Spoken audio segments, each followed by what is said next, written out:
kepada yang terhormat dosen penguji LPTK UIN Tata Krama Palu angkatan pertama tahun 2025. Perkenalkan, nama saya Khalidun Najib, guru Al-Quran Hadis IMA Terpadu Permata Umat Trenggalek.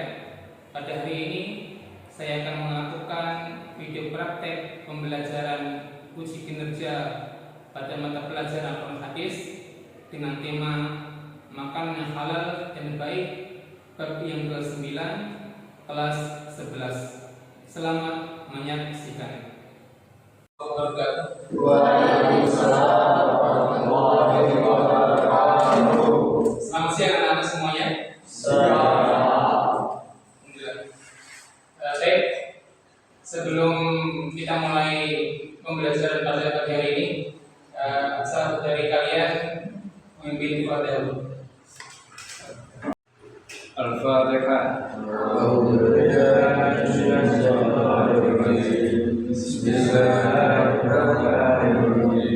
Alhamdulillahirabbil alamin. Arrahmanirrahim. Maliki yaumiddin. Iyyaka na'budu wa iyyaka nasta'in. Ihdinas siratal mustaqim. Siratal ladzina an'amta 'alaihim ghairil maghdubi 'alaihim waladdallin.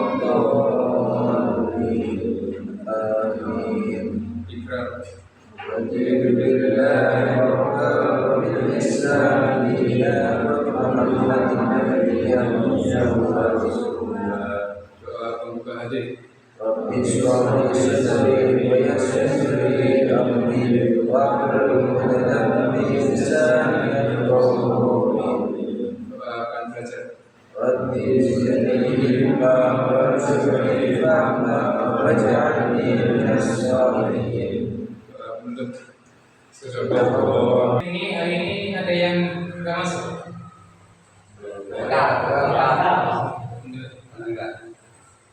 Dan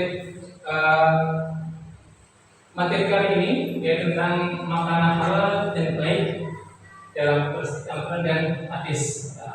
Sebelumnya, ada yang tahu apa itu makanan yang halal dan baik dalam Al-Quran dan hadis? Coba angkat tangannya. Makanan yang dibolehkan oleh agama dan baik untuk tubuh. Mumtaz.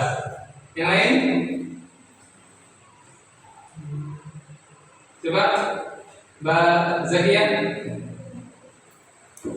Makanan yang tidak mengubah ketika Allah. Mumtaz.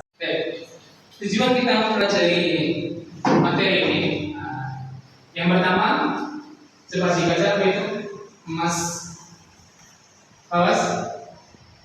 Tujuan pembelajaran yaitu memahami konsep makanan halal dan baik dalam Islam, mengetahui ayat-ayat Al-Quran dan hadis yang berkaitan dengan makanan, menerapkan prinsip makanan halal dan baik dalam kehidupan sehari-hari. Setidaknya ada 3 komponen yang akan kita pahami dalam materi makanan yang halal dan baik pada saat ini. Tadi sebelumnya sudah disampaikan tentang apa itu makanan yang halal dan baik menurut kalian. Terus sebenarnya itu makanan yang halal dan baik itu sebenarnya bagaimana? Simpel aja. Yang halal itu segala sesuatu yang diperbolehkan menurut syariat Islam. Ya tentunya tidak akan membahayakan bagi diri kita, bisa menyehatkan sebagaimana yang kalian sampaikan tadi. Tapi secara garis besar adalah makanan yang halal segala sesuatu yang diperbolehkan menurut syariat Islam. Itu simpel, padat dan tepat. Kemudian yang haram, segala sesuatu yang dilarang menurut syariat Islam.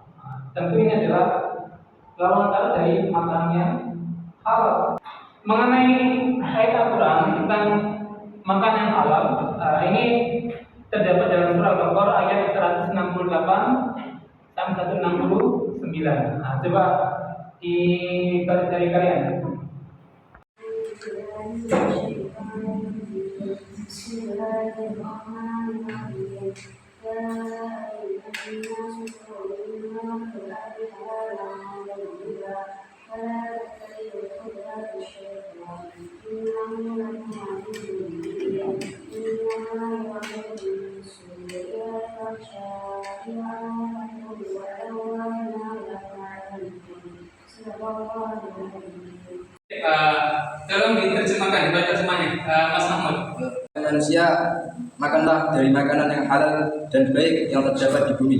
Dan janganlah kamu mengikuti langkah-langkah syaitan. Sungguh syaitan itu musuh yang nyata bagimu. Sesungguhnya syaitan itu hanya menyuruh kamu agar berbuat jahat dan keji dan mengatakan apa yang tidak kamu ketahui tentang Allah. Sekarang kita masuki ayat yang kedua, Al-Baqarah 112 sampai 173. Coba salah dari kalian dibaca. Mas Wazi, tadi yang kuat, sekarang yang depan. Mas Wazi. Bismillahirrahmanirrahim. Ya ayyuhalladzina amanu kulu min thayyibati ma razaqnakum washkuru lillahi in kuntum iyyahu ta'budun. Innama harrama 'alaikumul maitata wad-dama wa lahmal khinzir wa ma uhilla bihi li ghairillah. Faman yaqulu ghayra baghin wa la 'adin fala isma 'alaihi innallaha ghafurur rahim. Sadaqallahu azim. Dibaca masyarakat hari ini. Wahai orang-orang yang beriman, makanlah dari rezeki yang baik yang kami berikan kepada kamu dan bersyukurlah kepada Allah jika kamu hanya menyembah padanya.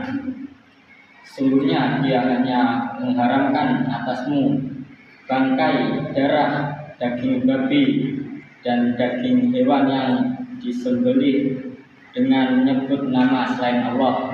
Tetapi barang siapa terpaksa memakannya bukan karena meninggikannya dan tidak pula melampaui batas, maka tidak ada dosa baginya. Sungguh Allah Maha Pengampun dan Maha Penyayang. Dari rezeki. Baik. Ayat kedua ini, kira-kira poin apa yang bisa kita ambil? Ya ayyuhalladzina amanu, wahai orang-orang yang beriman, kulu min thayyibati ma razaqnakum. Makanlah dari yang baik-baik. Jadi apa yang telah diberikan kepada kalian. Washkuru lillahi in kuntum iyyahu ta'budun. Bersyukurlah. Jadi kita diperintahkan untuk makan yang baik-baik, kemudian diperintahkan untuk bersyukur. Kira-kira apa korelasi antara makan yang baik dan bersyukur ini? Coba siapa yang bisa memberikan penjelasan? Apa tadi? Ketika kita mendapatkan makanan yang baik dan halal, kita harus bersyukur atas mendapatkan, walaupun itu jumlahnya tidak banyak ataupun tidak terlalu menyenangkan, kita bisa bersyukur. Kenapa lain sakartum? Gazi dan agung ya. Walai sakartum ina'adati kasyadid. Mumtaz. Kemudian yang berikutnya adalah hadis yang berkenaan dengan makanan yang halal. Hadis dari Bukhari Muslim, innal halala bayyinun wa innal harama bayyinun wa bainahuma mutasyabih. Yang halal jelas dan yang haram jelas, dan di antara keduanya adalah mutasyabih. Jadi sudah jelas kualitas dalam bahasa ini, mana yang halal dan mana yang haram.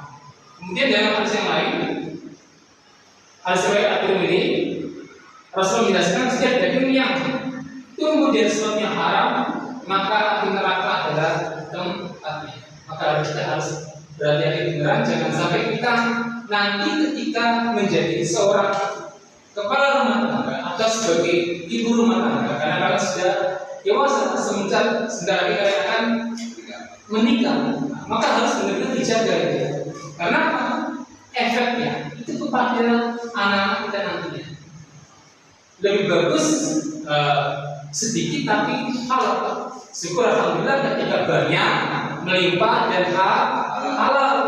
Makanya pernah sering disampaikan tentang doa Allahumma aksir mali wa waladi wa barik li fi ma a'taitani wa atil hayati ala ta'ati wa wasil amali waktu itu dibahas terus menerus ya. Karena kedua itu adalah yang bisa merubah takdir itu dibaca terus menerus. Kemudian contoh makanan yang haram. Nah ini ada minuman keras. Kemudian yang seberat. Nah, sekarang pentingnya mengkonsumsi makanan yang halal. Nah ini harus kita tegaskan ya. Artinya makanan yang halal ini sangat-sangat bagus sekali untuk kita dan juga dalam menunjukkan perilaku anak-anak kita.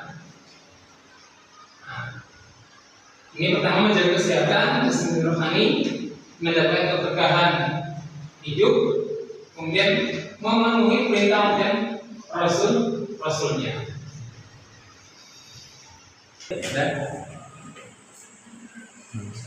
Yang tidak kalah pentingnya, ketika kita dihadapkan dengan makanan yang halal, maka harus berdoa sebelum makan. Maka ini yang paling penting. Sebenarnya ini ada rezeki dari salah satu kawan kalian. Nah ini kita bagi ya. Saya dibagi dua ya.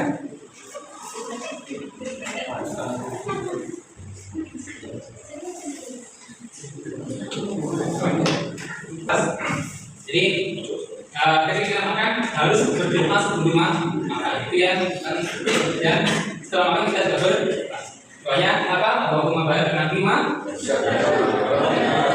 Nah, sama sudah dibuat kepala besar-besar ya.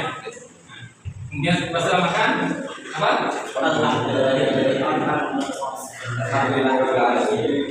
Ini harus dipraktekkan. Sekarang kita akan masuk ke bagian akhir ya. Biasanya dulu makan ini ya. Kemudian kita diskusi kelompok. Nanti biar ya kita buat kelompok besar. Akhwat sama ikhwan ya. Jadi kelompok akhwat sama ikhwan. Ini tugasnya ini. Diskusikan contoh makanan halal dan haram yang sering kalian temui. Yang kedua, bagaimana cara memastikan makanan yang kita konsumsi itu halal? Ingat, cara memastikan makanan yang kita konsumsi itu halal bagaimana caranya? Kemudian yang ketiga, bagaimana pengaruhnya mengkonsumsi makanan yang halal dan yang haram dalam diri seseorang? Yang terakhir, cari asal atau ibro dalam kehidupan kita, baik dari salaf soleh maupun kehidupan kita sekarang ini. Itu tugasnya ya. Untuk topik diskusi yang pertama, contoh makanan halal dan haram yang sering kita temui.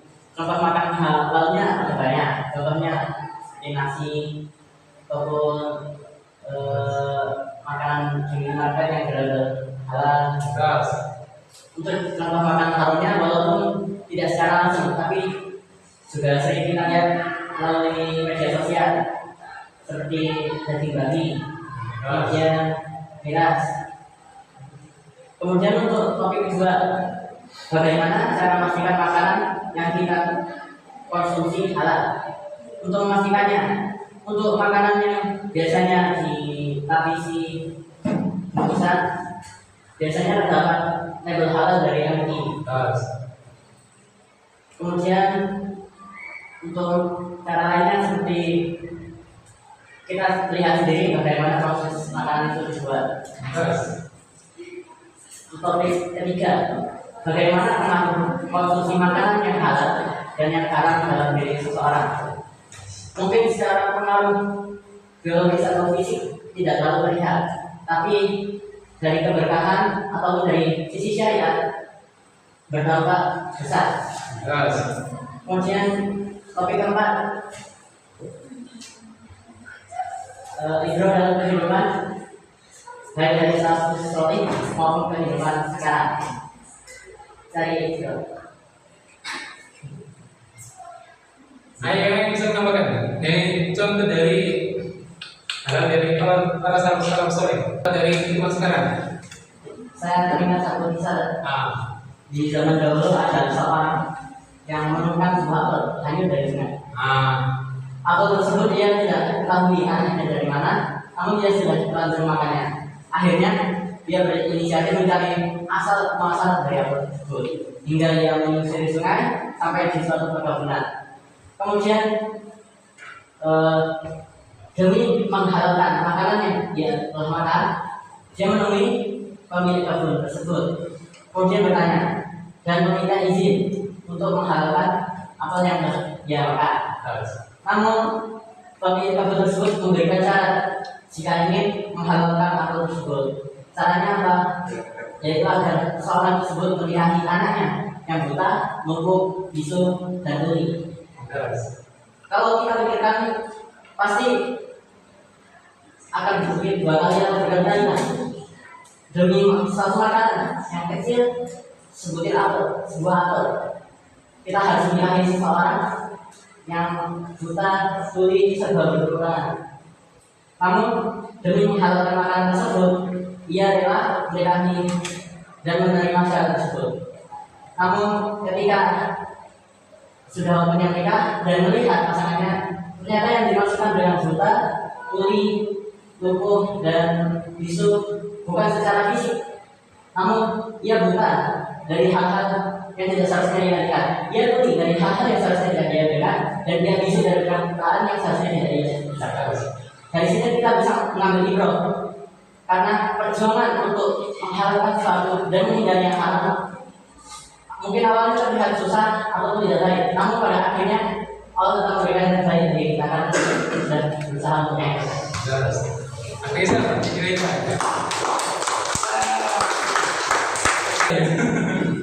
memang itu kisah dari Arab Saudi ya. Sekali lagi hapus untuk Mas Gusi dan kelompok Ikhwan.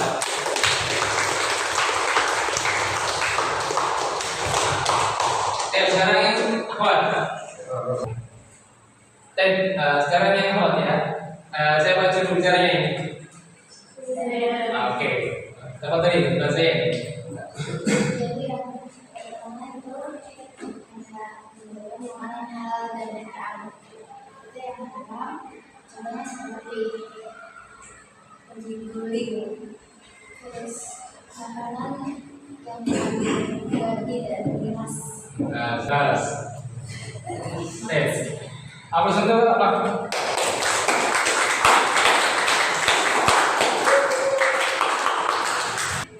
Oke, sekarang yang terakhir jadi tentang kesimpulan dari materi kita pada siang hari ini.